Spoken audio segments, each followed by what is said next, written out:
Last time, we made it through Israel going through a civil war that divided it into two nations, the northern kingdom of Israel and the southern kingdom of Judah. And we started talking about the relationship then between the kings. You'll remember Samuel says, you don't want a king, this is a bad idea. But the people say, yes, we do. And now we're seeing why it was a bad idea as the kings are embracing earthly power and rejecting Yahweh as the true king of Israel. And so we see the relationship between those kings and the prophets who are Yahweh's spokespeople. And again, we sometimes think of a prophet as a future teller. That's not what Old Testament prophets usually are. They are not usually talking about the future. They're usually talking about the present. They're usually saying what you're experiencing right now is connected to your failure to live out covenant life. As you are not keeping up your end of the bargain, you're experiencing some problems, and there's a direct connection between those two things. You might think of it, and by the end of this hour, we'll get to Jeremiah, who will use this kind of language. You might think of a prophet as being a marriage counselor who says to you, you're married, Israel and Yahweh, and your marriage is in trouble right now because of how you're showing up. And so the prophet is coming to deliver that message to the people and the kings. We saw that last time. We ended with Elijah. Remember, his name means Yahweh is God, and his entire mission was trying to convince Israel that Yahweh was their God. And today we're going to pick up and spend about a half hour walking through some other prophetic voices and some examples of how they are living out that message about unfaithfulness and what Yahweh is going to call them to instead. So be prepared.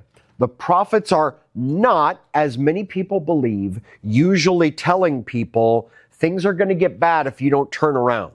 What the prophets are usually saying is things are bad, and here's why. Does that make sense? All right. So let's start with, you might remember when Elijah was up on Mount Sinai and God shows up in a still small voice and says, I've got this. One of the things he tells Elijah to do is to anoint his replacement. And we get into 2 Kings and some stories that include Elijah's replacement, a guy named Elisha. It can be confusing to have an Elisha and an Elijah, but we're going to go to 2 Kings 5 because there's a story here that you're probably familiar with. It shows up in the 3-year lectionary cycle, and this story gets to the heart of what Israel is supposed to be about as a nation, and so we're going to spend a little time with it. So, we are to, again, Elijah's replacement. Elisha is the prophet in the northern kingdom. And a lot of the stuff going on in 1st and 2nd Kings is connected to the neighboring nation. You might remember Elijah's told to anoint a replacement for him, a new king in the northern kingdom in Israel, and you might expect that he would be told to do a new king in the southern kingdom. But he's not. Instead, he's told to anoint a new king in Syria. Syria is a neighboring nation that has had conflict with the northern kingdom, and God is at work in the geopolitics surrounding that conflict. Anytime you see Aram, A-R-A-M, or you see Aramean, that means Syrian. Aram is Syria. So we get the story here of Naaman, who is a commander in the Syrian army. He has led a raid on the northern kingdom of Israel and captured a bunch of people. That's the way it was done. You go in and you take slaves from the nations that you're at war with. And one of his slaves is a little girl who is aware that Naaman has a skin disease. May or may not be leprosy, but probably something like that. Very dangerous, very life-threatening. And we hear that she has sympathy for him. The guy who has captured her, she cares about him and says, I wish that he knew that there was a prophet in Israel who could bring healing and cure. Jennifer? Oh, just stretching. Okay. She tells this to Naaman, and he trusts her enough that he goes to the king of Syria and says, will you send me to the northern kingdom so that I can get this healing? And the king of Syria says, sure. And he sends some papers with him and says, this is my guy, get him healed. Where Naaman goes is to the king.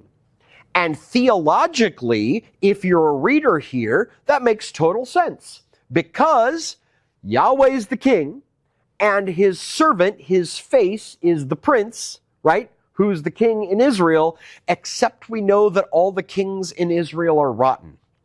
And when Naaman shows up to the king of Israel says, this king of Syria is trying to bait me into a war. He's using this as a pretext, because when I can't heal his guy, he's going to say, fine then, we'll go to war with you. And so he's all freaked out. But the prophet Elisha says, no, I'm going to show you and this guy that there is a true prophet in Israel.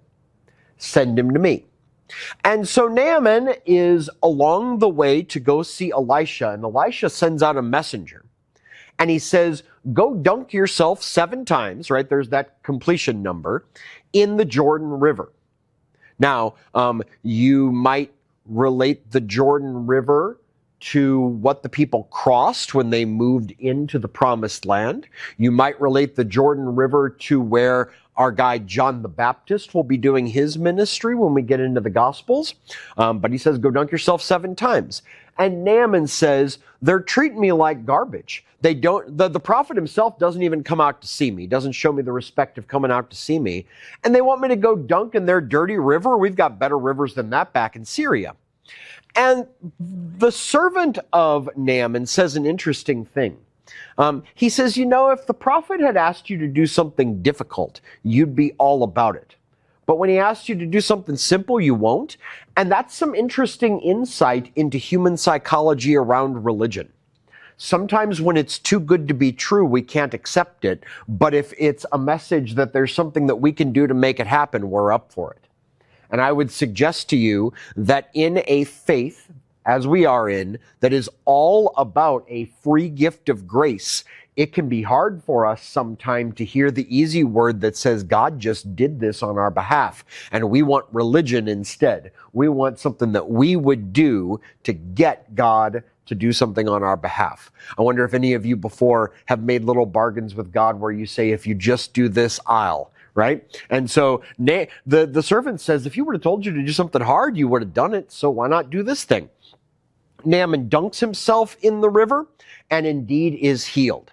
And he is blown away by this, as I think any of us would be if we had a life-threatening disease and could see that it was gone. We hear that his skin is like a little child, which is sort of interesting because it was a little child who told him in the first place about going to go see the prophet. And he goes to the prophet, and let's start with that dialogue, because here is where we get to the heart of the story. So start at verse 15. Then Naaman and all his attendants went back to the man of God, that's Elisha the prophet. He stood before him and said, now I know that there is no God in all the world except in Israel. Now, what's the whole point of the nation of Israel going back to God pulling them out of Egypt? What are they supposed to be about?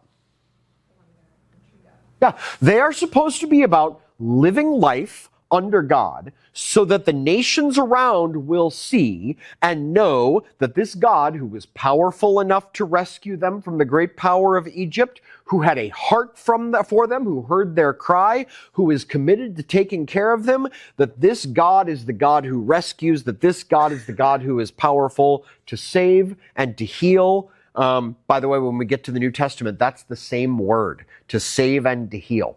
So keep in mind, those two dovetail together. And so now this guy has experienced healing, salvation, and says, now I know there's no God in all the world except in Israel. What has happened here is the very nature of what God has called Israel to be doing. It's worked. And so Naaman says, please accept a gift from your servant.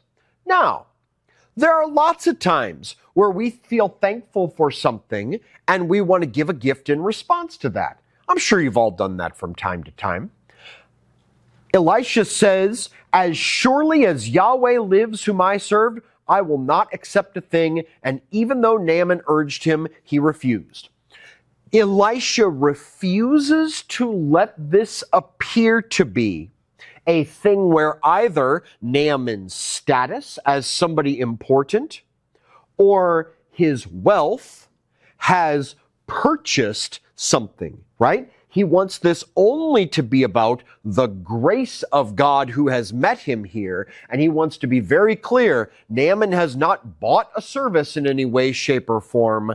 He's encountered this particular God. Do you understand why he would want to emphasize that? Right? This is the whole point of what Israel's about. So now we get two really neat things happening here. I preached on this not long ago. Absolutely love this part of the story. If you won't, said Naaman, please let me, your servant, be given as much earth as a pair of mules can carry, for your servant will never again make burnt offerings or sacrifices to any other god but Yahweh. Well, what do those two things have to do with each other? Why would he want dirt? Because he's not going to worship anyone else. Well, remember, the expectation is that a god or a deity has power over a particular geographic area. There's a god in Blaine, there's a god in Andover, there's a god in Ham Lake. You move from one territory to the other, you come under that thing's power. Naaman has just said, I get that this God is the only one in the whole world. But he's still working under the idea that this God must somehow be tied to Israelite land. Because that's in his mind the way that gods work. That's in everyone at this point's minds out of Israel the way that gods or deities work. Does that make sense? Could you use some clarity around that? We're not used to thinking about geographic gods. We're used to thinking about a God who is over all things, right? But they definitely think in terms of geographic powers. And what he's saying at this point is, I need some Israelite earth because I'm going to only worship the Israelite God from now on. Now, Elisha doesn't want to fight this fight. It doesn't seem important to him at this point to correct his understanding about where Yahweh is God. Right? He's just going to be, yeah, this is all good. And the same is true of Naaman's second thing, starting at verse 18. But may Yahweh forgive your servant this one thing. When my master, who's his master? We've seen him already in the story. Who's Naaman's master? The king of Aram, or the king of Syria, is exactly right. So he says, when my master, the king, is going to enter the temple of Rimmon to bow down, and he's leaning on my arm, and I have to bow there too. When I bow down in the temple of Rimmon, may Yahweh forgive your servant for this. Now, this is the point at which you would expect Elisha to say, absolutely not. That's the deal breaker for us. The most important thing is that we don't worship any other God, and you need to be there too. So stand up for what's right here and don't bow down. What does Elisha actually say to him? Go in peace. He's not going to fight that fight. He says, you've made the claim already that Yahweh is the one true God, right? You get what we're about here. We're not going to let a religion thing get in the way of that, right? The fact that you have a duty to do, that's not going to keep you from experiencing the truth and the power and the relationship that this God wants to have with you. So in both cases, Elisha is not worried about fighting the fight. He just wants the guy to know what he's already now learned, that Yahweh is the one who is able to save. Go ahead, Sandy. So it's okay to bow down? So I'll tell this story. When I was, I want to say, probably 5. I might have been a little older than that. I had neighbors who were Buddhist, and we had invited the neighbor children to church with us. They had come with us a number of times. One day I was over at their house when they were going to be bowing to they had a little shrine in their home, and they were going to be bowing to the statues of the Buddha. And the mother had me come in and bow to the statues. And I knew enough at that point that I was very, very uncomfortable with that. And she said, my children have shown respect for your God. You show respect for my God. And so I bowed down and immediately ran out of the house crying. I was totally freaked out that I had done the wrong thing. But I don't believe that at that point the Lord was looking at my heart and saying, you've done an awful thing here, right? He's saying, I want your heart, right? I'm not as interested, right? When the prophets are worried about what's going on with worship, it's that they're not distinguishing Yahweh from any of the other deities in the land. One is the same as the other, so we might as well go to, it's the same thing we'll see in the New Testament when we get to the letters of Paul. There are going to be people in the various cities who will say, oh, here's your Jesus. He's just like all the other ones here. We'll worship him too, throw him in the bunch. And the claim that Naaman has made here is, I get that this is real in a way that none of the other ones are. And so that's where his focus is. I don't think that what Elisha is saying is, it's okay for anyone to bow down to any god you want. I think what he's saying here is, as the guy's saying, this is my job and I'm trapped doing this, he's saying that's not what's really important here. What's really important is what you've already come to learn. I don't know if that's helpful or not, but do you want more clarity there? Hey, Sandy. So he will, I get the premise of it, but looks at what other people see. Well, you're still bowing down. They don't see the heart. So, and yes. You make choices like that. You made choices as a 5-year-old. Yes. You as adults too. You should So you might contrast this story with the story of Shadrach, Meshach, and Abednego when they're told to bow down before the statue of Nebuchadnezzar, and they say, you can take our life, but we're not going to do that. At that point, they see that confession of Yahweh alone as being a thing worth dying for. Elisha at this point doesn't see this as a hill that's worth dying for. And again, I can't tell you necessarily what makes the two different, but there's at least room here for him to say that what we have here as someone who's important in Syria is going to be going back with the knowledge of who this God is and the experience of his salvation. That's more important. Yeah, it's kind of a behind the scenes, like, let him be over there with this belief, and then he will spread that under, but it is, it's, I know what you're thinking. It's like, yeah, if I bow down, if I don't say I'm a Christian, and I'll die for that, it's kind of a, Yeah. But under the scenes, you might be doing just as much. But this is really interesting because as you're saying this, note what Elisha is going to care about, and that's what's going to happen next. Naaman goes on his way, and Elisha's servant Gehazi comes after him, and he says, the prophet let this guy get off too light. He should have had to pay something for what happened here. And so he shows up, and Naaman says, hey, what's going on? And Gehazi says, hey, my master forgot. We're going to have some people, and it'd be great if you gave us enough to be able to feed them. And Naaman at this point is saying, sure, I'm so excited. I'll give anything. Yeah, go for it. And so Gehazi heads back to Elisha, and Elisha says, where you been, buddy? And Gehazi said, just here and there. And Elisha says, I know exactly where you've been.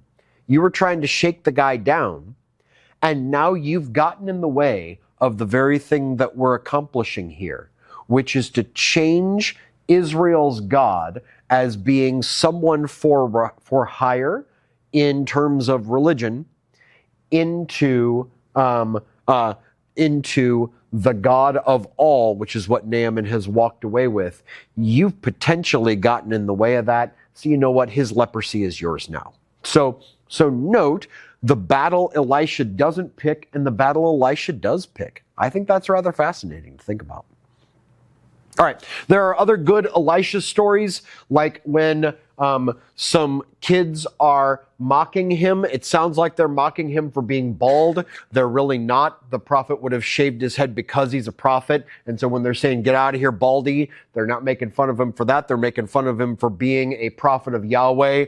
And so the prophet calls 2 bears out and they maul 42 of the kids. And that happens sometimes when you're snotty. So I've got a T-shirt that I'll show you later if you want to see that. Let's go look at a couple other prophets and their stories. I think this is sort of helpful to get a sense of what's going on. What I want you to do is to turn to the book of Amos. But you're going to turn another place as well.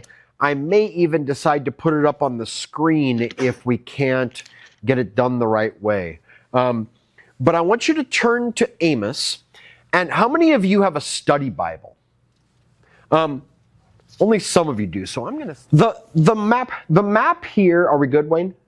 The map here is important, even if you can't see it very well. And if you don't have a map in your Bible, I'll try to talk this through with you. But the prophet Amos is speaking in the nation of Israel. And what's striking about Amos is he's actually going to be a little different than a number of the prophets in the Hebrew scriptures. You remember Elijah, based on his name, had one primary agenda, and that's to get people to know that, based on his name, Eliah, that Yahweh is God, right? It's all about, when you think about the Decalogue, the 10 Commandments, this relationship, the relationship with God. Amos is going to be primarily thinking about the relationship of human beings with one another. Remember, we talked about when the covenant was formed, what was very unique about what was going on in Israel is that this is a God who says the way you deal with each other is as important as the way that you are in relationship with me. And that's going to be a big theme in Amos. And so let's start in Amos 1. You can see that verse 1 is prose, just writing that's giving you some context. And then we move into poetry. A whole lot of the prophets are written as poetry, which means the prophets probably didn't write it themselves. You almost certainly have, in various ways, a school of prophecy. You have people who are following the prophets and helping them in their work. And so you probably have someone or a bunch of someones who are poetic writers who are watching the prophetic ministry and then writing poetry, writing songs about it. In medieval times, you'd sometimes have a bard who went around with the king, and then when the king did something impressive, the bard would write a song about it. Any frame of reference for that? Well, that's probably similar to what's happening here. All right, so start at verse 2. Amos is in the northern kingdom, and he says, Yahweh roars from where? What's a Zion? Zion is another word for good guess, because you would expect that Zion, if heaven is where God is, you would expect that would fit. This is where they believe God is, but it's not heaven. It's the place where they believe heaven and earth have met to be God's earthly home, and that's the temple in Jerusalem. So Zion is another name for Jerusalem. Anytime you see Zion, that's the mountain that the city of Jerusalem is on. And when I say mountain, don't think about one of our mountains. It's a hill, right? I mean, they call it a mountain, but it's not a mountain the way we think of mountains. So Yahweh roars from Zion and thunders from Jerusalem. You get a lot of this in Hebrew poetry, where it'll say a thing and then say the same thing a different way. The pastures of the shepherds dry up, and the Mount of Carmel withers. So Yahweh's speaking, and boy, the prophet says it's kind of scary. All right, ready? Because judgment's coming. This is what Yahweh says, verse 3. For 3 sins of Damascus, and even for 4, I will not relent. So first, 3 and even 4. What does this mean? Well, let's do some addition.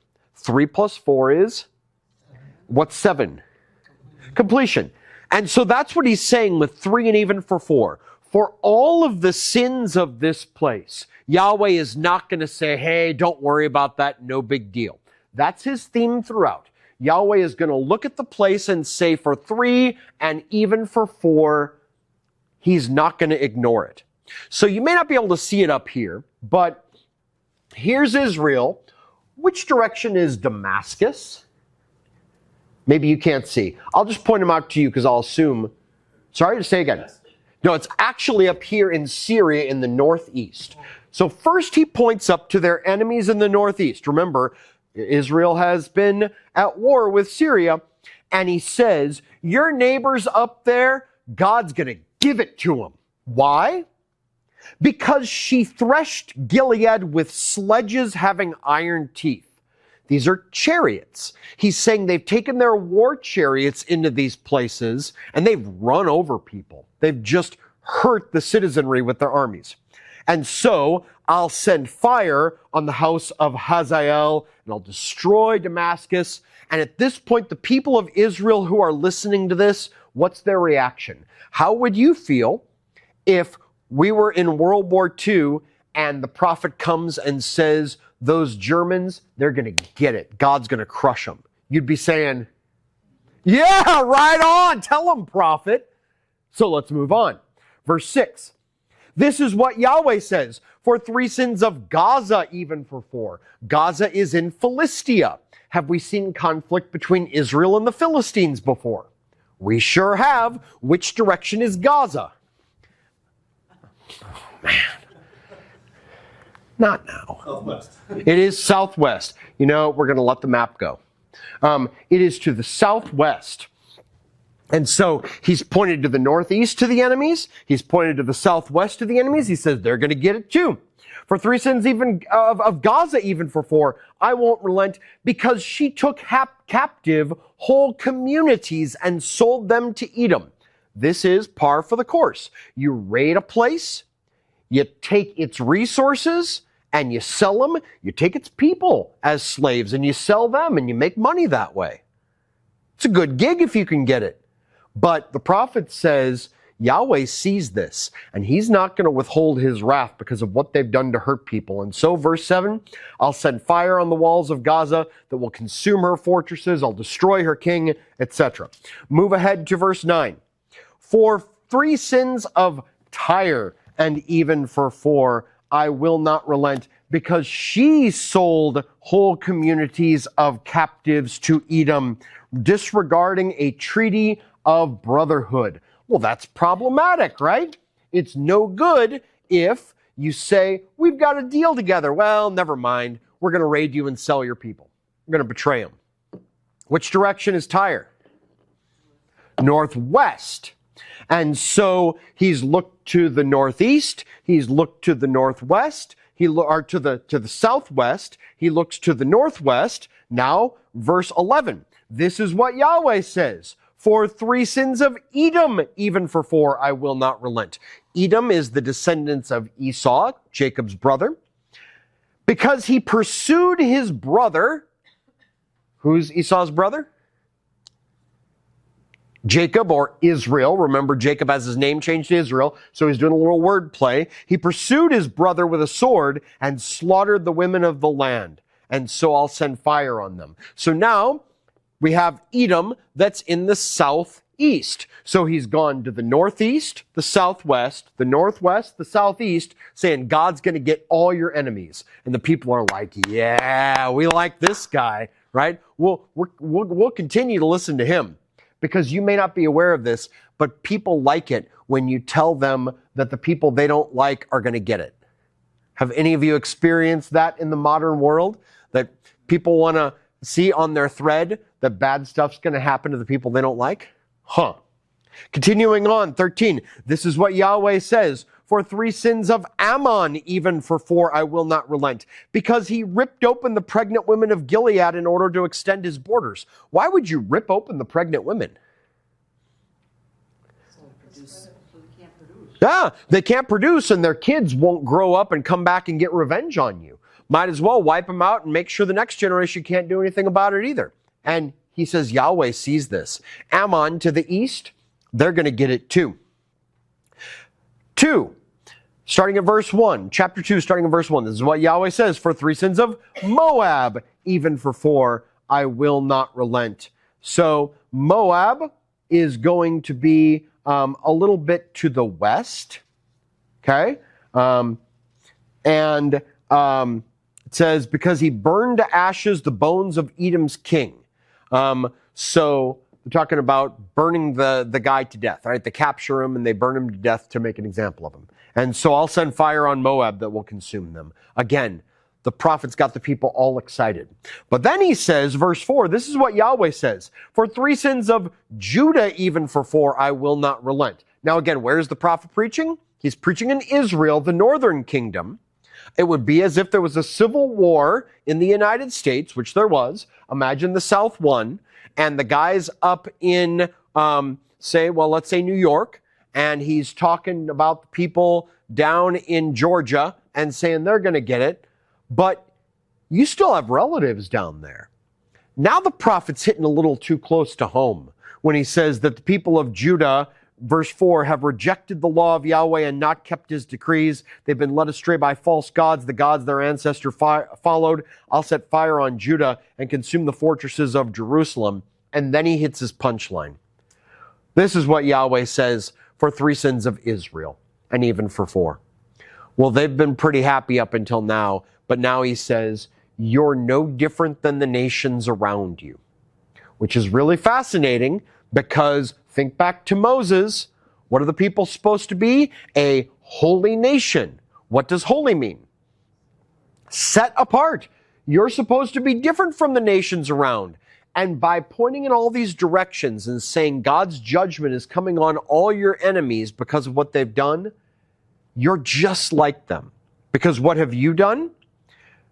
Starting in 2:6, they sell the innocent for silver and the needy for a pair of sandals. They trample on the heads of the poor as on the dust of the ground to deny justice to the oppressed. That's going to be a huge theme in Amos. The rich people are exploiting the poor people. Remember, the way it's supposed to work in Israel is that there are not haves and have-nots. We're all in it together. But that's not how it's working. The rich people are beating up on the poor people, and they get away with it. It's a good thing we don't live at a time where you can get away with it if you've got money.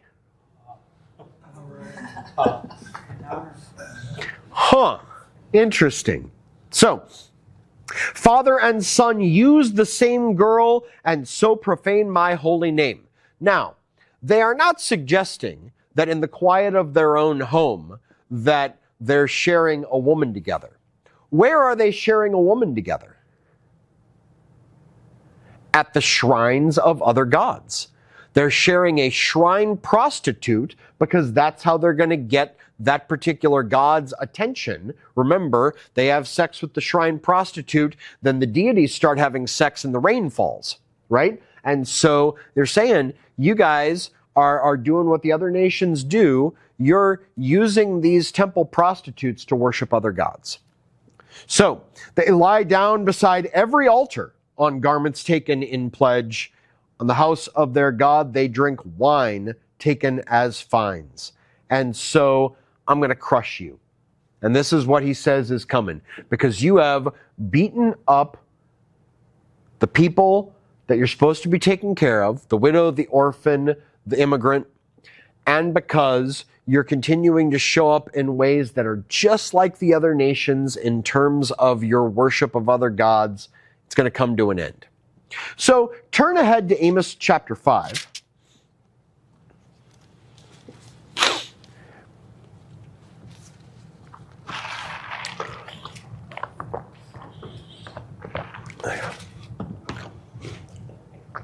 And we'll start at verse 11. As the prophet is talking about what the people are doing wrong. You levy a straw tax on the poor, and you impose a tax on their grain. Therefore, though you have built stone mansions, you will not live in them. Though you have planted lush vineyards, you will not drink their wine. So he's speaking to the rich and saying, you've decided to tax the poor on the things that they have that are barely keeping them going, right? Because you want to figure out a way to get more of their stuff. Verse 12, I know how many are your offenses, and how great your sins. There are those who oppress the innocent and take bribes and deprive the poor of justice in court. Therefore, the prudent keep quiet in such times, for the times are evil. They don't want to bring a court case against the rich people, because what will happen? The rich people will crush them. They'll bribe the judges to be on their side, and then when that's done, they're going to get it even worse for having brought the case in the first place. And the prophet says this is not what we're supposed to be about. It's not what we're called to be about. So he says, starting in verse 18, skip down to verse 18. You guys are looking for the day of Yahweh. And the day of Yahweh is the expectation that Yahweh is going to come and make everything right. And if you believe that God is on your side because of your bloodline, because of who you are ethnically and geographically, then the day of the Lord sounds really good, because everybody else is going to get it. That's what he was about in chapters 1 and 2. You expect that God's on Israel's side because of who you are and where you come from, and you are waiting for God to bring justice, because that means all your enemies are going to get it. And watch what the prophet says. Woe! To you who long for the day of Yahweh. Why do you want the day of Yahweh? That day will be darkness, not light. It's going to be as though you're running from a lion and you run into a bear. You run away from the bear and you get home and you're saying, I made it, and a snake bites you. He says you're not going to get away from the disaster that's coming if you're looking for Yahweh to come. Won't the day of Yahweh be darkness, not light, pitch dark, without a ray of brightness? Now, watch what happens in 21. This is God speaking, right, through the prophet. This is the voice of God. I despise your religious festivals. Your assemblies are a stench to me. Even though you bring me burnt offerings and grain offerings, I will not accept them. Though you bring choice fellowship offerings, I will have no regard for them. Away with the noise of your songs. I will not listen to the music of your harps. Why wouldn't God want people to worship him? I thought God was all about having people worship him. What's his problem? There is hypocrisy here. My favorite example of this is the end of The Godfather, where you have Michael Corleone in the church baptizing his child. I mean, the priest is baptizing his child, but the family is there as the child is being baptized. And they cut away to where he has all of his operatives out whacking the bosses from the rival gangs. So at the same time, he's doing his religious thing with the baptism. The evil of what's happening in the various assassinations are shown over and against it. And this is what Yahweh is saying. You think that you can treat people any way you want to, and then you come and make your offerings, and then it's all okay. And as long as you keep the gods happy, right, or in this case, Yahweh happy with your offering, he'll be fine. I go to church on Sunday, I do my part, I can do what I want the rest of the week. I do appreciate you going over this area, because this was very confusing. I'm like, what's going on? Everybody's unhappy. He's unhappy with everybody. Yes. And I didn't quite understand what was going on, because I don't really know where these places are. So I'm really thankful for kind of telling us what this all means. Yeah, it's fascinating. Generally, I mean, this is the difficult thing about Scripture. We're reading an ancient writing, and the things are going to mean something entirely different if you're speaking about areas that we have a context for. If I were to talk to you right now about Venezuela and about Greenland and about, these are places where you immediately have something that you're relating to in current events, right? For these people, this is current events. And so they're hearing these things, and the locations are invoking for them particular things that they're aware of that are happening in the moment. So yeah, it is difficult thousands of years later to go back and say, what's going on here? Yeah. And the fact that it just kept going on and on and on, like nobody's, and then here Israel, it's like, they basically just say everybody's doing it wrong, Yep. you know? So it's interesting that you have taken that rightly. The ultimate expression of this is going to come when our guy Paul writes the book of Romans. And he says, we've been looking at the whole story of the Hebrew scriptures. And you know what we find as we're looking through that? There's no one righteous. We've all sinned and fallen short of the glory of God. And that comes from reflection on the writings of the prophets who are saying the nations around you are awful and you're awful too. There's nobody who's acting righteous right now. Except you all think you're the good guys because you're God's chosen people. Well, you're not living any different than the nations around you. And so things are going to be rough here.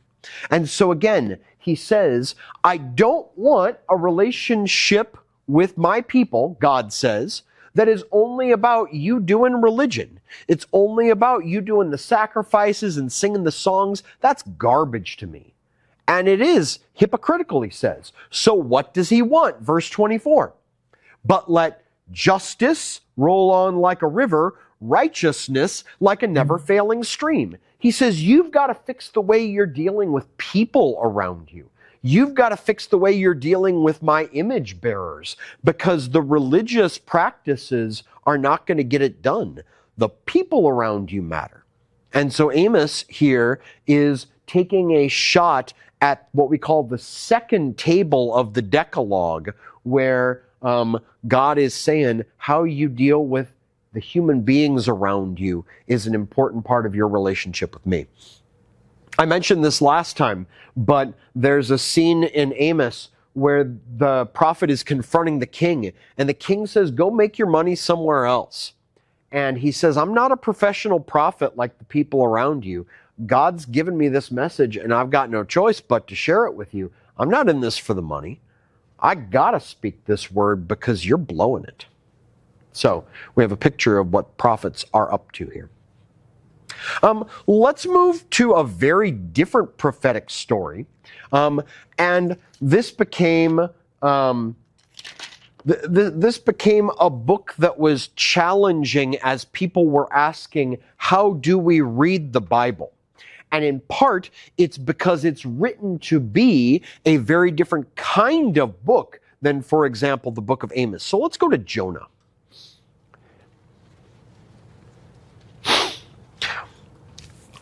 Does this, you know, all of what you said, does that bring in rich squashing the poor and taking advantage of them?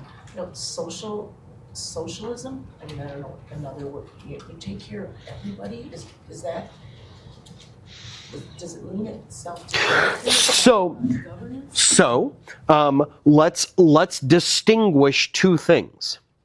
Socialism is talking about how your civil worldly government is going to be responsible for caring for the people around you. That's different when your nation is a theocracy, right? When your nation is supposed to be run by God. Modern nations are not supposed to be run by God. We may say in God we trust, but God has not claimed to be connected to any earthly nation. In fact, what we see in the New Testament is he has picked a particular nation and called it his own. What nation has God picked to be his own?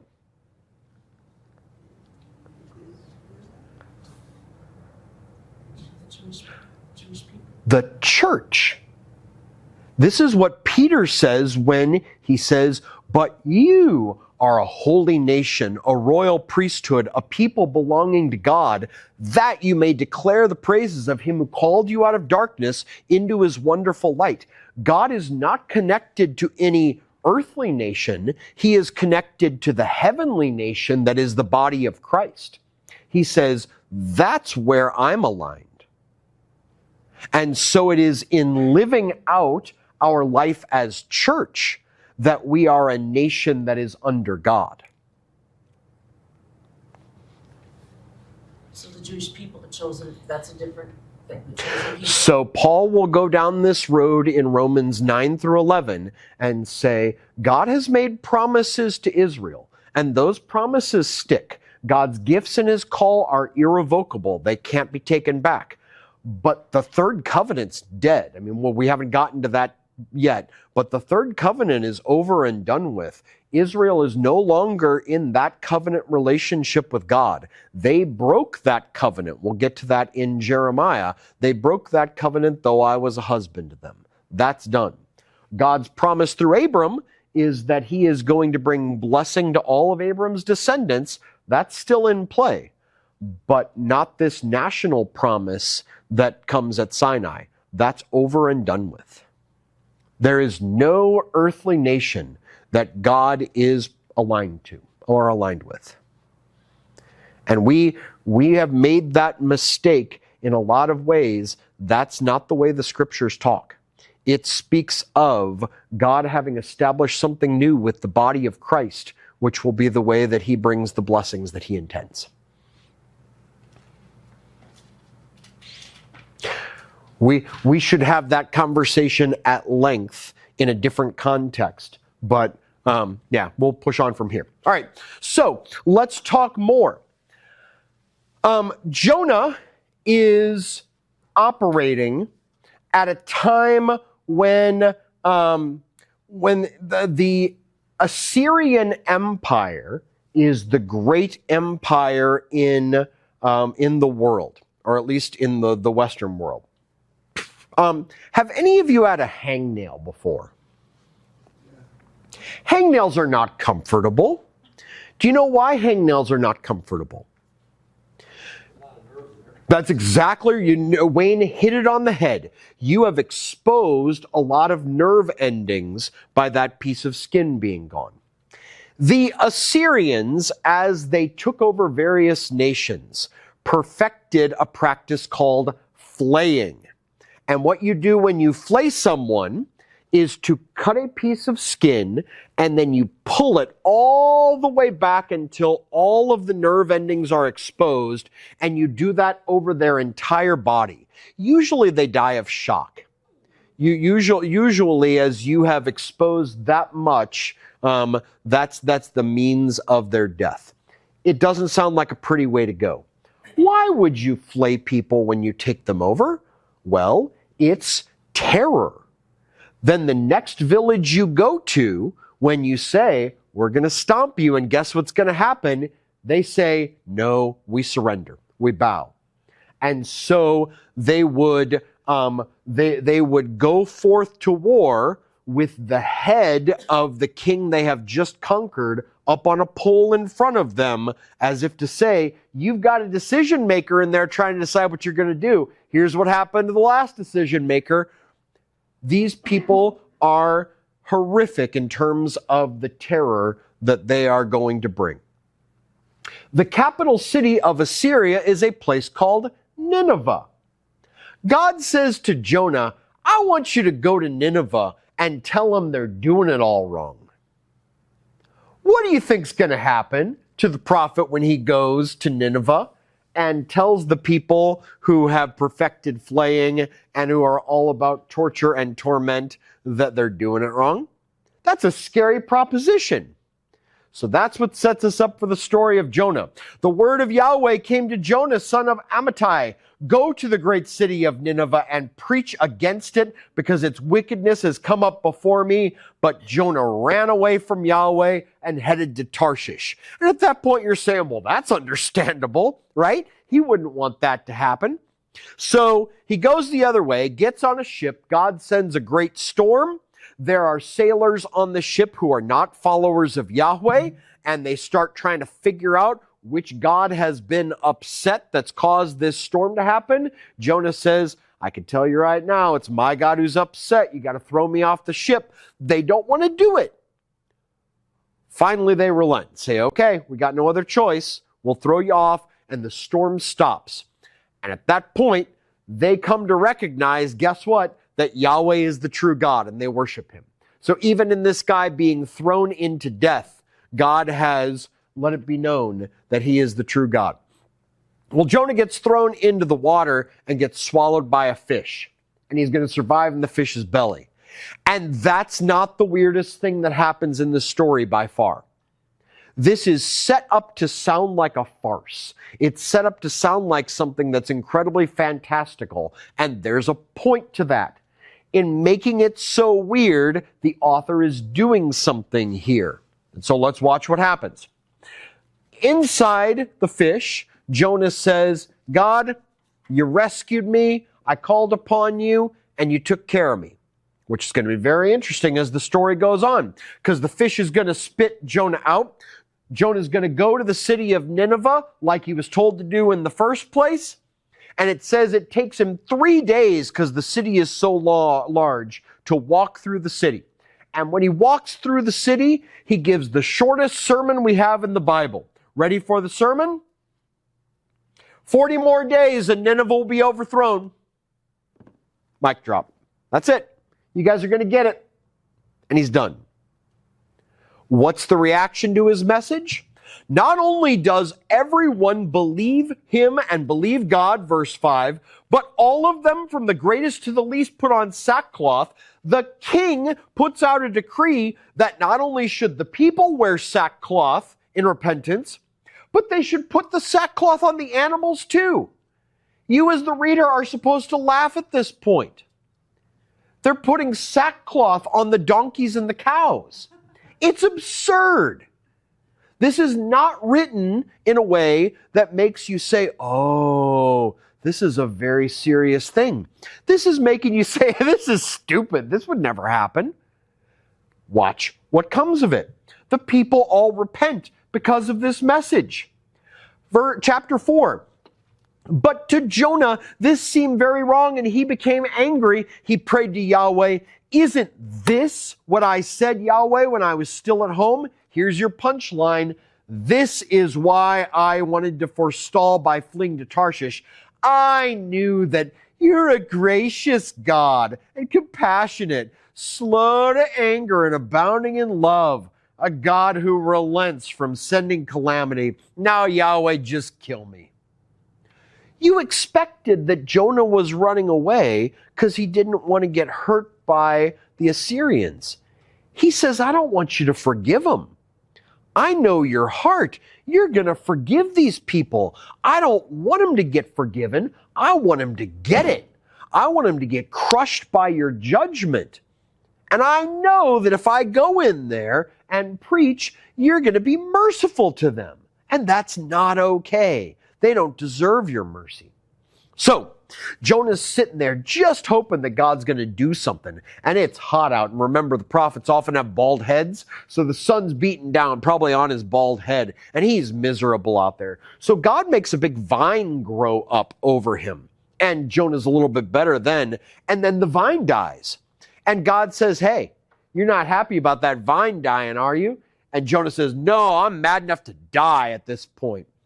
And he says, you know, you didn't bring that vine into existence, but you sure care enough about it. I brought all these people, the Assyrians, into existence.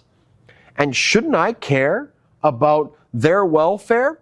And then you get another punchline at the end. The last word in the chapter is moo cows. Shouldn't I care about those people and all their cows? Right? Shouldn't I care not only about the people that I made, but even the animals that I made? That, you know, the sackcloth and the ashes is telling you God actually cares for the living creatures. We're getting introduced to a picture of God that is not saying, I want to come and bring disaster. He wants to come to bring mercy. He cares about these people. And even when people are saying, I don't want mercy for them, God says, I do. That's what my real agenda is about. Yes.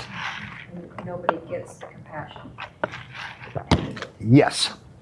The VeggieTales Jonah actually does a pretty good job with this. They emphasize where the real issue here is. You're exactly right. The fish is the means to an end. Because what did Jonah experience? He had turned away from God, and God rescued him anyway. What do the Ninevites experience?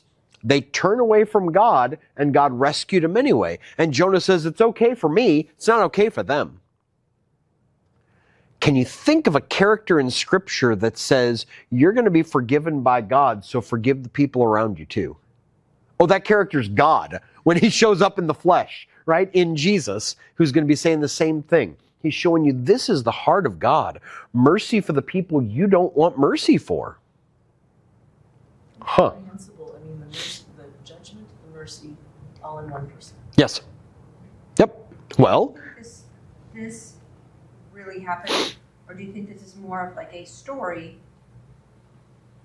Again, now we're here learning that, the grace of God, you got it. Yeah. These people got it. Yes.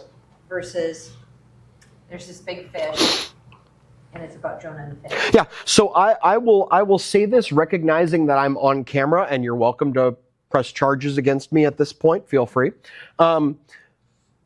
Back in the 70s, as people were asking questions about how to read the Bible, that was a really big deal. I ask myself, Jesus is going to tell a story about a man who had 2 sons. And the younger of them said to his father, Father, give me the share of the property that belongs to me. Right? Do you guys familiar with this, the story of the prodigal son? Did that actually happen? Was there a dad with 2 sons?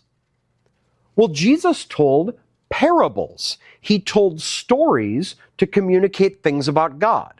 Do we think that Jesus is violating the word of God because he tells a story that didn't really happen? Was Nathan violating the word of God when he says there's this guy and he's got this little lamb and another guy who's got all these other sheep? Was that real? No. Nathan made up the story to tell a point. Do we believe that God couldn't do the same thing in the Old Testament that he did with Jesus in the New Testament? Isn't it okay if God used a story that was exaggerated to make a point?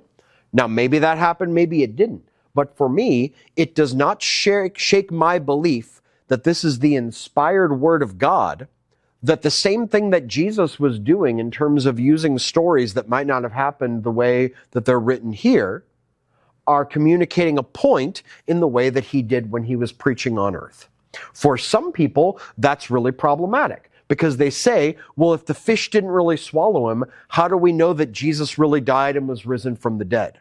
That's not a problem for me. In the same way that I can separate out Jesus really being risen from the dead as an actual event that happened from a man who had 2 sons, where if you're telling a story, there's nothing in here that says this is fiction.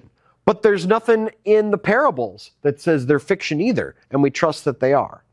We look at an ancient document and we let it sit on its own terms.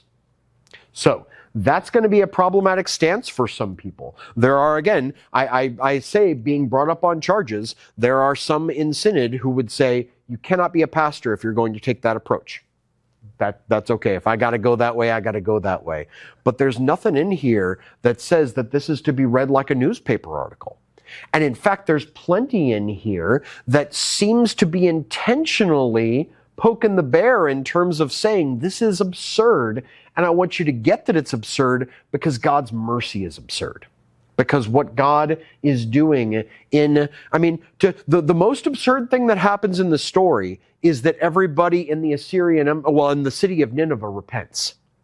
Right? If I go into the city of New York and say, 40 days and you guys are all going down, and everybody in New York, including the governor, repents and says even the animals are going to be in sackcloth and ashes, you don't immediately hear that and say, well, this is a true story about what happened. I mean, it could. God can do anything he wants to do. But it doesn't have to happen to prove the point, and that's that God's mercy is for the people you don't want him to have mercy on. So, I think that I think it's okay for us to say, could this have happened? Absolutely. Does it have to be dealt with as if it's a newspaper article? I don't believe that it does. And I don't believe that the story is communicating itself in a way that says that's what it's trying to do. It's a little like if I see in the newspaper that there's a black and white dog on a red doghouse lying on his back, and all of a sudden he gets up and turns the doghouse into a fighter plane, and he's going to go and attack the various world, right? You don't read that as if it's the same thing as something happening on page 1 of the paper. You recognize the format and the literature for what it is. So, let the Bible be what the Bible is. All right, let's move on. We're going to go to... we'll skip past Mike at this point. We're behind anyway. Let's move into what happens after the northern kingdom is going to be invaded by this Assyrian Empire. The Assyrians are going to come in and take over the area. And they're going to... Did we talk about this last time in terms of how the Samaritans came to be? Did we discuss this? Well, let's go back through it. All right. So, in 722, the Assyrian Empire comes into the northern kingdom and takes them over. And they're going to then intermarry with the people, with the Israelites who lived there. And over the next 700 years, as that intermarriage is happening between Assyrians and Israelites, you're going to get the people who will eventually be called Samaritans. When Jesus is going to interact with Samaritans, it's a mixture of people. I mean, think about Texas, right? In Texas, that was once controlled by Mexico, you have Western European settlers who are coming in, and you've got Mexicans who are living there. If you go to Texas right now, you've got a lot of people who have some Hispanic blood in them and who have some European blood in them, and you expect that because for 150 years that's been going on. You've got that combo platter.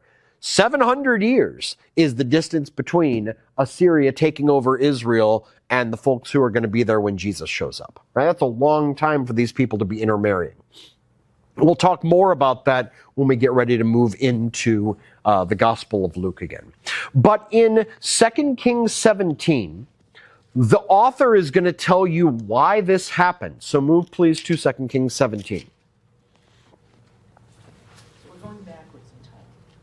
Second King. No.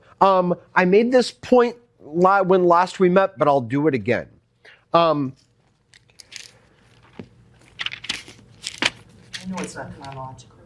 Well, right. So what I'm about to say is not the truth. I'm not making it up, but this much of the Bible takes place during 1st and 2nd Kings. And so we're not moving back in time. Both Amos and Jonah would have happened during the life of the northern kingdom, and now we're coming to the end of the northern kingdom.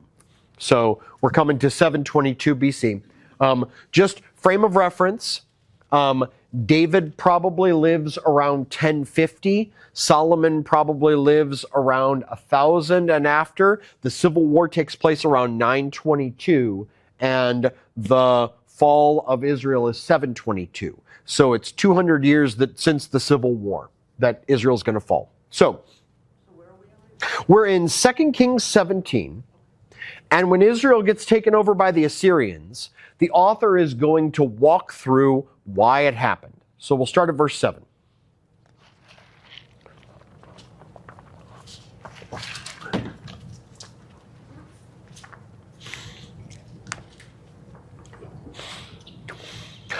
All this took place because the Israelites had sinned against Yahweh their God, who had brought them up out of Egypt from under the power of Pharaoh, king of Egypt. They worshipped other gods and followed the practices of the nations Yahweh had driven out before them, as well as the practices that the kings of Israel had introduced. The Israelites secretly did things against Yahweh their God that were not right. From watchtower to fortified city, they built themselves high places in all their towns. When you hear high places, those are places of worship to other deities. What's the deal breaker for the covenant? You don't worship any other gods. Why is this happening? The author of 2 Kings says, for 200 years they've been worshiping other gods. So God finally says, we're done. God is patient for a long time with his covenant being broken. When we get to the south, the prophet Jeremiah, again, is going to compare it to a marriage and say, you've been an adulterous partner in the marriage.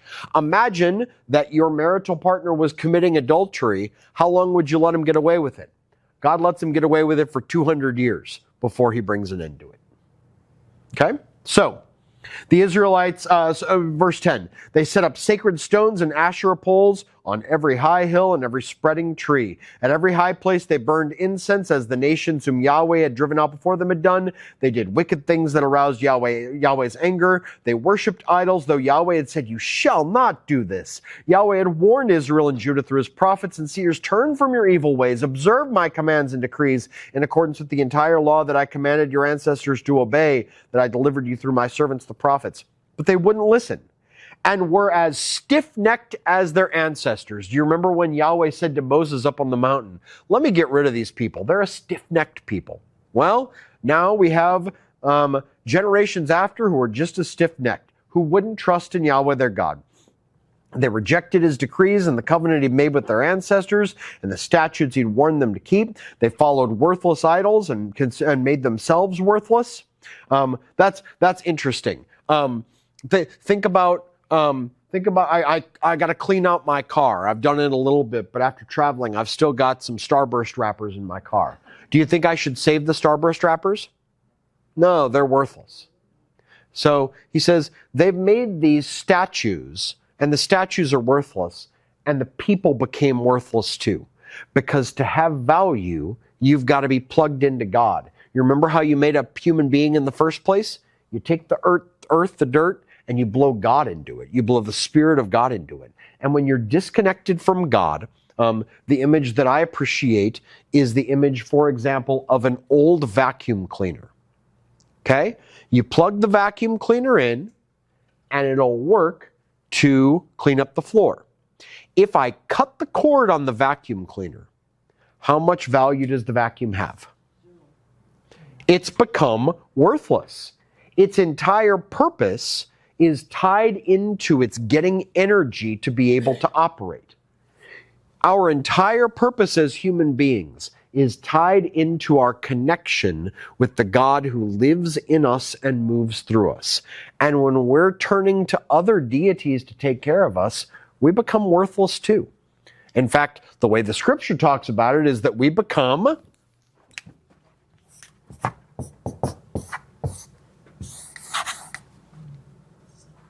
dead.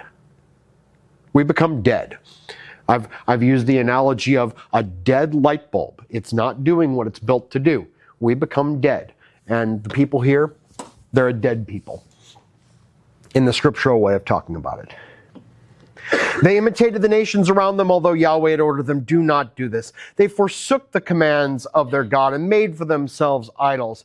17, they sacrificed their sons and daughters in the fire, right? They burned them alive in the hopes that that's going to get the attention of the deities and get them to have success elsewhere. They practiced divination and sought omens and sold themselves to do evil in the eyes of Yahweh, arousing his anger. So Yahweh was angry with Israel and removed them from his presence. He says, "Nah, I'm out of here. I'm not gonna take care of y'all anymore. Let's see what happens when Assyria comes." And Assyria comes, and the people are going to get crushed. So you don't have this kind of chapter for Judah when 150 years later, the same thing is going to happen to Judah. But that's because the story of Judah's fall is actually told in a couple of important prophetic books. In the book of Isaiah, you've got the first part of the book that takes place while Judah is still alive. In fact, when Israel and Judah are both still alive, back before 722. But by the time you get to Isaiah 40, the people have already been taken into exile. In the book of Jeremiah, chapters 27 to 33 actually tell the story of the fall. So Jeremiah up to 27 is before the Babylonian Empire will come and take them over. And 33 and after are after the Babylonian Empire has come to take them over. The prophet Ezekiel actually writes the book after the Babylonians have taken away the first group of people in Judah and Jerusalem, but the others are still around waiting to see whether Babylon is going to finish the job. So, remember, Israel had no kings that were faithful to Yahweh. Judah had a few. The last king of Judah is a guy named Zedekiah. And Zedekiah makes a decision. He is tired of paying protection money to the Babylonian Empire. Again, think about mob bosses when they would go through the streets and walk into a restaurant and say, you're going to give us a cut of your bank every night, or we're going to stop protecting you, which really means we're going to come in with a baseball bat and destroy everything in your store. That's what the Babylonian Empire was saying. You are a vassal state. You pay us to leave you alone. Judah decides it doesn't want to pay anymore. And so it's going to team up with Egypt. That's not going to go well. Babylon is going to go in and crush Egypt, and they're going to come in and attack Judah. So, you have the prophet Jeremiah. We hear this story. We talked about this a little bit last week. The prophet Jeremiah comes and God says, you're going to speak to these people and they're not going to listen to you, but you're going to tell them it's done. You're not coming to say, turn around and things will get better. You're coming to say, this is done. And when the prophet comes in with a big yoke on his back, saying, just like an oxen is yoked to the plow behind it, you're going to be yoked to the Babylonian Empire. Another prophet who's being paid by the king comes in and physically breaks the yoke and says, Yahweh would never let this happen. Now, the logic behind this is you would not, if you're in your house, right? Imagine that you go home today and you're in your home, and a group of guys comes and knocks on the door and says, in about an hour, we're going to come back and we're going to rob your house. We're going to take everything in there. Would you invite them in? Would you say, I'll step away and you take care of what you want to take care of? Jerusalem is God's city. The temple is his house. Why would he invite people in to rob his house? God would never do that. It's his house. We're his people. He would never let this happen. And the prophet says, yeah, you've been unfaithful to him long enough that he's done. He's getting out of town. And they don't want to believe it. And so what Jeremiah says is, you're fighting back against Babylon because you think that God won't let this happen, and all you're doing is making life harder on you. So we have the story in the book of Lamentations, which is connected to Jeremiah, about what happens when you've got the city of Jerusalem, and I draw walls around the city because that's what ancient cities had. Right now, I could get on Highway 35 and drive right into Minneapolis. There's no walls around the city to stop me. In the ancient world, you've got walls around the city to defend the city against attack. And so in 587, the Babylonian army comes and they surround the city for an entire year. And what they're doing is starving them out. They're waiting until the people lose their food and water supply and they're weakened. And then a year later, Babylon breaks down the walls, tears down, sacks the temple and burns down the temple, takes everything inside, takes all the people hostage, and they're going to be taken away to Babylon. Remember, the Assyrians, when they came into the north, just went to live there. Babylon says, we're taking all of you, you're coming back to our country to serve. So it's very challenging at this point for any number of reasons. Yeah, we don't have much time, but I'm going to go a little long to get into this because I think it's worthwhile to talk about this event that is absolutely life-shaking for the people who are here. First of all, you've got when the first wave of people are taken away by Babylon, which is kind of a warning shot before the siege happens, Jeremiah writes a letter to them. And he says, you know what you should do? You should build houses there. You should plant gardens there, because you're going to be there a while. God is not changing his mind. He's not going to get you out of here, and your life and your future are tied to this place and these people from now on. They don't want to believe that, but that's the promise. Jeremiah says, in a couple generations, he'll bring those people back. You guys aren't coming back. You're going to be there a while. So, there is difficulty for the people believing that this could actually happen.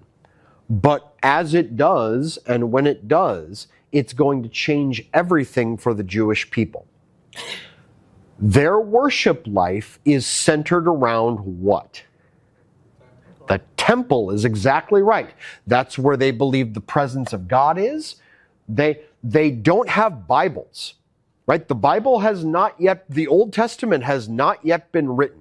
You may have some of the writings of Moses in a primitive form, but the Bible, the way we have it, that's not how they understand life with God. They understand life with God about sacrifice in the temple, that's what you do. Well, now there's no temple when they're carried away into exile. They're saying to themselves, God abandoned us, ran away, and now he doesn't even have a temple there for us to worship in and pray toward, and we couldn't do it anyway because we're stuck here in Babylon. What do we do? And so the next segment that we're going to get into is the question of how do you think about life with God and the future with God now that there's no temple?